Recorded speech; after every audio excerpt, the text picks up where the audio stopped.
Hi, it's Emily, and Miss Megan. We're anyways, just we're back for episode 15. We're in a silly, goofy mood, but today we're going to be talking about a case that I saw online and that neither of us had heard about before. It's called the Washington Woodsman it case, sounds which fake, but it's it does not. sound fake, which it's mainly about this girl named Norma Lewis, which we'll get into, and this suspect man named Warren Forrest. Originally, that's the only case that I had heard of, but when we were researching and deep diving, we actually learned that he was a lot more involved in crimes that he actually was It charged goes with. much deeper than just It one. it does. He kind of gives Oh, he kind of gives off Ted Bundy vibes, and a lot yeah. of people asked if there was like connection between Warren Forrest and Ted Bundy, but there was hmm never a connection. They just happened to be killing people at the exact same time and killing both females. So it just is kind And of in funny like how that played similar, out. wasn't he on the Yeah, West both in Coast, like Wash. similar areas? Yeah. Yeah, they were both killing people in Washington, but honestly, Yeah. perfect place apparently because they just dumped the bodies in the forest. So who Yeah. knows? Yeah. So we're going to mainly be talking about Norma Lewis and her case, but we're also going to be briefly talking about the other ones as well. So we're going to get into a little background, which Megan will start us off with. Okay, so we're going to be going over Norma Lewis is kind of the main person we're going to focus on at the end Mhm. of where everything escalated, but how we usually do things, right, is with our timelines and such. So we're going to be naming a couple of different people that were affected or possibly affected by this spree of crimes before we lead up to the catalyst. So really starting off with the Warren Forrest, our guy Warren Forrest. He was born on June 29th of 1949 in Vancouver, Washington. From what reports shared about this person, and again, it wasn't some notorious serial killer, so there wasn't a Yeah. lot of info out there. He had a very ordinary upbringing. He went to school, he did well in school. He ended up marrying his high school sweetheart in 1969, Sharon Hart.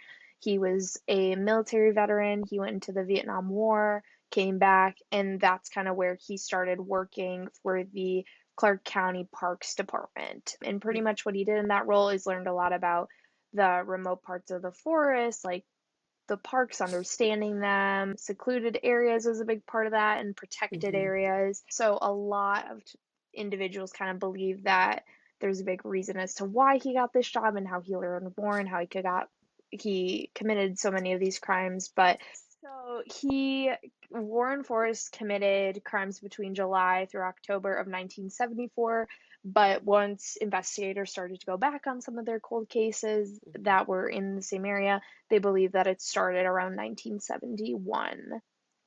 So, kind of naming a couple of people that were highlighted, and there's more, but these are some of the ones that were really touched on. Starting with Jamie Grissom. She was a 16-year-old girl. She disappeared December 7th of 1971, so around the time they believe this all started. Pretty much what happened is she went to school, and the last place she saw was school. She never came home, she didn't go anywhere, and they never found her body or anything. They did find her personal belongings, so a school ID and then just like backpacks and stuff, along the Dole Valley Road, which is in Clark County. So that's kind of where it started. They don't know what happened to her. They never found the body or remains or anything to really identify her. We then kind of move into Barbara Ann Deary, who disappeared February of 1972. She was 18 years old. And this, I will say, with this particular person, there was really nothing on her. They hmm just kind of noticed that there was this connection to Forrest. And all Yeah. of these connections to, like Emily said, kind of started to be discovered after Norma Lewis was identified as a victim. hmm So we start there. Just girls go missing around the same time period. Nothing really comes of it. hmm The next or closest one to where they believe things started to occur was Martha Morrison. She was a 17-year-old from Portland. She disappeared September of 1974. They found her remains, but they could not identify who she was for a very long time. So it was just Mhm. someone was found in the woods. A big part of why she was found later was, we'll get to it, but there was evidence, blood evidence found within his home, which we'll talk about with a further crime. But DNA testing wasn't really a thing at that time. It took off in probably the last 20, 25 years. Mhm. So around the 70s, it wasn't a big thing. Going a little bit further into it, we got Krista Blake. She was a 20-year-old and she disappeared on July 11th of 1974. She was seen getting into a blue Ford van at the time, and this is something to be mindful of. 2 years later, she was found in Tukes Mountain, on Tukes Mountain. It was her remains. And this was the most identifiable victim thus far, Mhm. and also being able to see like causes of death, that sort of thing. They discovered that she was bounded with rope of some kind, so she was tied up. They didn't really know what the rope was, but they saw marks on her wrists and our feet. They also found possible evidence that she was tortured with metal darts before she was killed. So that is a huge turning point just to think about. Mhm. But keep it in mind for later. We're going to keep it a mystery for now. And then our final person before M gets into the crime is Norma Lewis. So at the time of the incident, she was a 15-year-old. What she was doing was she was hitchhiking. And for those of you being like, why was she hitchhiking? It was 1974. That was acceptable at that time. There was not a bunch of Mhm. people running around killing people, supposedly. But on July 17th of 1974, she accepted a ride home, and that's where we kind of go into the last crime before Warren Forrest was caught for what he was up to. And M is gonna kick us off, diving us into that. Take us away. Take us away. Um, yeah, so July 17th, 1974, this is where kind of like Megan said, the turning point happened. So yeah, she was 15 and she was hitchhiking home. He offered her a ride and she actually told police this, so like it's in quotes, and he said to Norma Lewis, "I'll give you a ride home. It's not that far, right?" And she was like, "Why not?" It was a very small town and it was only like a mile or two away. And like Megan said, hitchhiking was more of a thing then. So yeah, he actually was like, "All right, get in my van. Like, let's get in the back of the van." And she was like, "Okay." Again, When you say it like that, it kind of gives off like it's so sketchy. But at the same no, time, he was just again, like, "Let's get in," like yeah. just Mm-hmm. I mean, I've never hitchhiked personally, but No. he was just like, "All right, get in the van." Um, Once she was in the van is when he actually held a knife to her throat and forced her fully inside the van. So, like Megan said, we've heard of this like Dole Valley, which a couple of the other suspects were found in. So he ended up driving her up there to like a remote area in it, which he knew well because of his parks knowledge. He ended up tying her between two trees and left her there. Like a lot of the other victims, there was a lot of assault. He hit her over the head a bunch of times, and she was like barely alive, but she was. And which he didn't know. So when he ended up leaving, he thought she was close to death and told her that he was going to be waiting nearby. If she tried to move or escape, he would come back and like hurt her more. She ended up surviving and she ended up escaping, which is like really brave. She ended up like chewing off the ropes that she was tied to and she freed herself, which I think is badass. I I don't know think if we can say it's that. so epic. Literally, Yeah. go you. Try to escape, and she did. She did Hmm. something, and also keep in mind she was 15. I know. Like, I would have go been her. terrified. I Yeah, mean, I I would know have just said. she definitely was terrified, but I would have been I would terrified. have said And just she was kill me now. and she was really smart with it. Like he ended up obviously leaving after a while. Like he was kind of threatening her with the being like, "I'll be nearby if you try to move," Hmm. but that was really brave of her. So she ended up escaping. She met like a nearby store owner after she walked a little bit, and they were the ones who called the police. Store owner plus the police kind of thought she was, fabricating this whole story and that they didn't really believe what was happening to her, which she gave a really good description to the police, which helped them in the long run. She told them that he was 5'9", he was about like 150 to 160 pounds. He was pretty slim, he had medium brown hair, a bushy mustache, which if you've seen a picture of him, his mustache is very Huge. bushy. And he had like deep set hollow eyes. And she also described the van as a light blue van. So this kind of, obviously they didn't know it at the time, but it relates back to a lot of other ones where, was it Krista Blake who was seen getting into a blue Ford van? Yes. So that kind of is the crime itself and sort of talking about how she described him to the police and everything that happened there, which Megan also kind of talked about this, but he had like exposure beforehand where on October 2nd of 1974, he was arrested on kidnapping, rape, and attempted murder charges. Um, the day before this, he actually met a 20-year-old Krista Blake, and Hmm. everything that Megan described happened the same exact incident. He ended up like bringing her into the van in a way where he was talking about like a photo shoot. I don't know exactly what that meant, but that's what it said. I was like assuming that she would be hitchhiking too, but she was not. Being like, oh, I'm a photographer. Let's go take some photos 100%. in the mountains. Yeah, yeah. So Megan kind of explained it, but he ended up doing all of the stuff that he did to Norma Lewis. He also shot her with the like metal darts from his air-powered dart gun, which he didn't do to Norma Lewis, but he did to um Krista Blake and other suspects as well.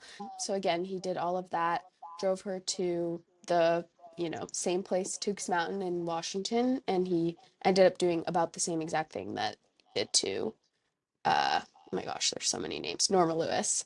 He tied her up, he stabbed her and unfortunately strangled her.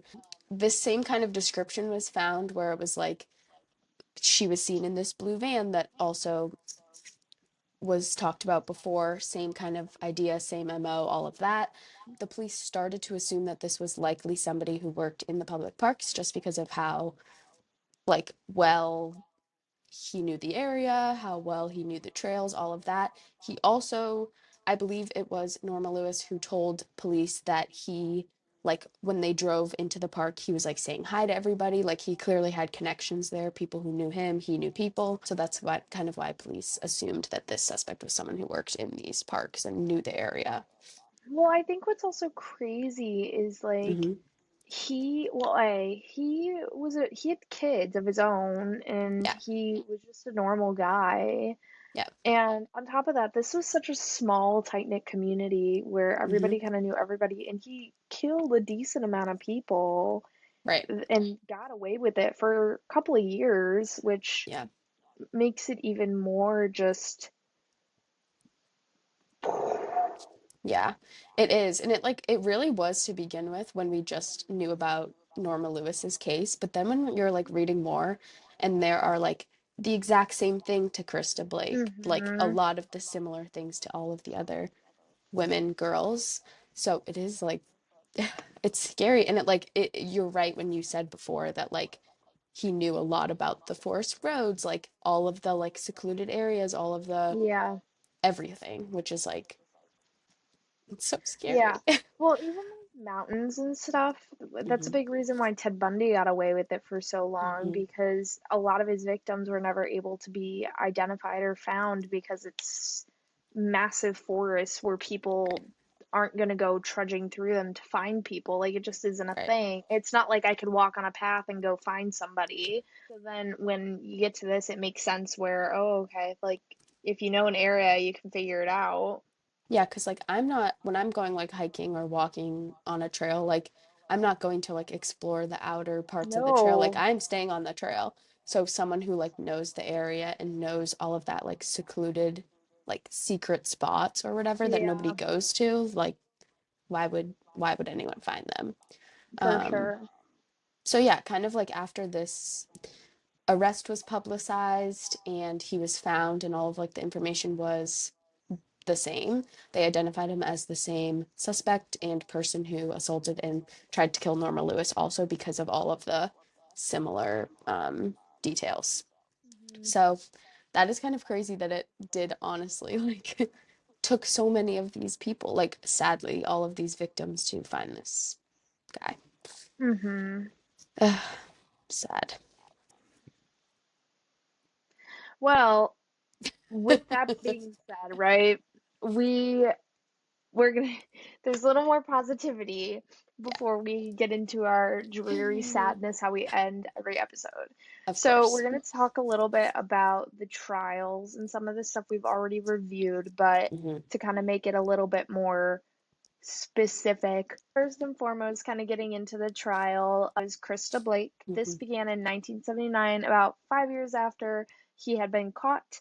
Hmm. But unfortunately, this one ended in a mistrial because his attorney brought in another dart gun into the trial. So, first was a mistrial. I can't use my words today. So, later, his defense filed for change of venue because of the publicity of this. And again, this is in Washington. So, Hmm. publicity, we're going to keep it on a smaller scale. Yeah. Small town Um, publicity. Like we were saying exactly. how small of a town and like close knit community it was. So like publicity, like when we talked about Karen Reed, like that Hmm. publicity was like 100 times more than this Yeah, and was. it But in a small town, it like is a big yeah, it thing, gets you know? around, and Yeah. everybody good gossip it can create for Hmm. individuals maybe not going into a case with the best intentions or Right. open-mindedness, that sort of thing. So the motion was granted, the trial resumed April of 1979 in the new court. He pled not guilty, obviously, to the case, and at the time, there was not a crazy amount of evidence. There was, but it Hmm. also was like, okay, we really say without a reasonable doubt that he committed these crimes. He said he was on vacation with his wife and his children at the time of the murder. His mother was his alibi, but it later was proven to be unreliable. And a lot of times, alibis from family members, they're kind of iffy because obviously a family member wants to do things to protect their children. Right. Um, And he said that he was in California, Long Beach, California, on a vacation with his family, and his mom said that he was at home. So two unreliable. two different things. He tried, it just didn't work. But that's a good thing because then he got convicted. 100%. He was placed in the Washington State Penitentiary, where I believe he still is in Washington to this day, and I don't think Hmm. they've ever moved him. He tried to file an appeal in 1982 but was denied. And he filed many parole applications over the years. He's been in there for a very long time, but every single time it's Yeah. denied. Yeah. So that is the end one, right? We move on. There's some murders that are still connected to this guy that they haven't really Hmm. found, but they're just like, he's committed. We're good. So the next one is Martha Morrison, which this happened in December of 2019, so not that long ago, less than 10 Hmm. years ago. He was charged with the murder of this 17-year-old who he killed at the time. This was the woman where the remains were discovered on October 12th of 1974, but they didn't know who she was at the time because they didn't have any DNA evidence. There was Hmm. no facial structures that they could look and see this is who this is. There was nothing. So eventually they submitted DNA samples to the police, and that's when she was identified. There was also blood that was found on Forrest's dart gun that he would frequently use to torture victims, that was found in his home. And that is what truly identified him and kind of was the turning point in some ways where it Hmm. it made the connection for so many people. And on top of it was like, yes, this guy is going around killing these innocent girls. Yeah. And it just Um, proved that it was like we knew Krista Blake, we know um Norma what's Lewis. Norma Lewis, thank you. There are so many names. But this just like showed like, oh, it's not just like a 1 or 2 10 thing. Yeah, Like there's it's connected and which obviously led yeah, them to and finding more. for sure, and people definitely try to they want that to happen, right? And sometimes when you're still unsure if that's happening, I Yeah. feel like you feel this, well, I don't really know, I don't know what to believe, and this was undoubtable, reasonable evidence that Yeah. he did this crime, which was Correct. huge, Yeah. especially for all the families, because this happened at this point, I think it would have been 40, 50 years ago that this was Hmm. occurring. Hmm. So, yeah, like crazy. Yeah. Long time. So after that all came out, he was identified as the killer, but in 2020, he was sent back to Clark County to await charges for this case. So he was in prison, sent back to the county where everything happened. Mm-hmm. He pled not guilty again. He tried again, and his trial was delayed because coronavirus was happening at the time.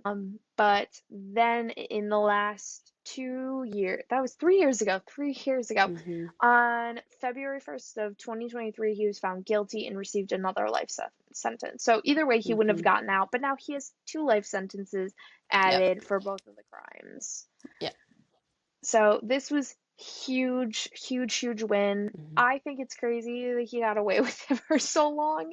Yeah. I wish that this was a more, at the time, public trial, just Mm-hmm. because I would be so curious to see if people could understand or if he could get out there, why did he commit these crimes? Yeah. Yeah. And I wish we knew more about his background or like actually who he was, because Mm-hmm. I wonder if that would give us any, like, we know he was a war veteran, but like he had a wife and two kids. Oh my Like, God, his high school sweetheart I too. It know. wasn't like some woman he met on a dating app. Right, right. So she clearly like knew him from a younger age. Like, I just want to know more about like why did he actually do this, Yeah, which and a lot of the resources out there said that his family, because he does have two children, and hmm uh, I would guess that his wife probably divorced him. hmm They I stay would out of the hope public so. eye. I would hope so as well, or at least just like never speak to him again. Right. But yeah, they stay out of the public eye, so there's not a lot of information about kind of what happened to them, what was their life like growing up with him going hmm off and killing these people and then coming home and hmm being like, "Honey, is dinner ready?" I can't even like imagine that and how they just like didn't know that anything was happening. It for years, not for Right. one time, it was years that this was happening. And who Yeah. knows, even the victims that were connected to this case, hmm there might be more that we just don't know of. Yeah, I bet there are, which is horrifying. Ugh, yeah, I don't like that. Um, but yeah, Megan kind of said this that like the Clark County cold case unit identified like all of the victims that we had said. A lot of them were confirmed to be connected to him. Some of them are just believed to be connected to him. Again, same MO, same location, same timing, same area. And again, there's probably a million more, not a million, a lot more that A may be lot more connected for to him. sure. Yeah. If already like five or six of them have been like connected, there has to be Yeah. much more. Especially with how much time passed in between. Like, there's no way that he just stopped. Um, Yeah.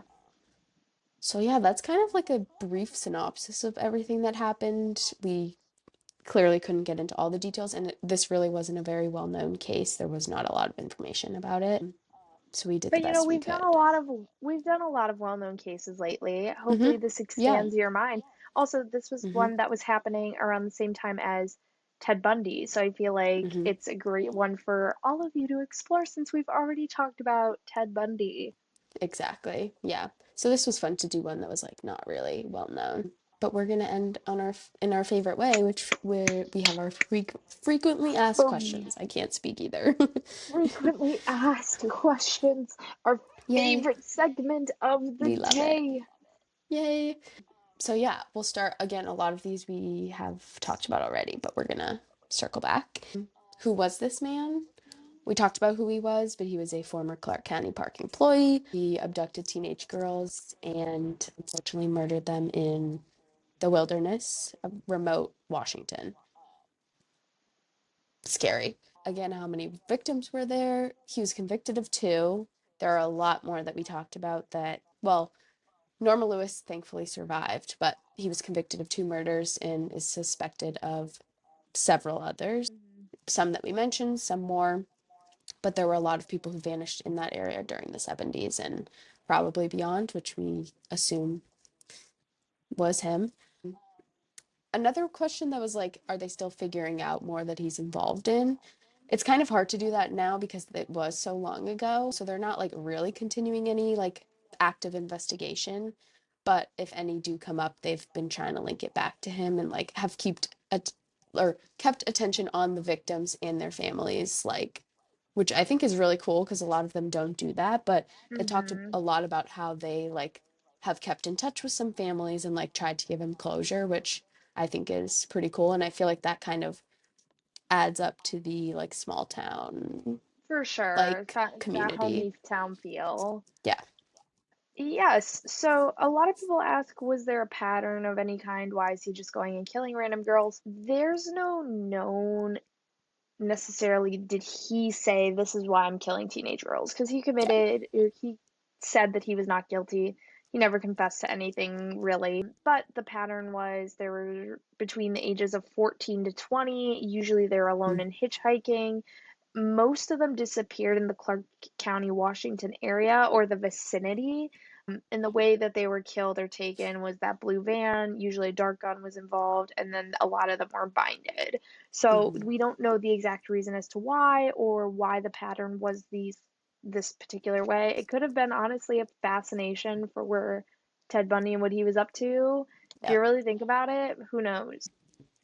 What was he really officially charged for? We went over this as well, but he was charged for the murder of Krista Blake and Martha Morrison.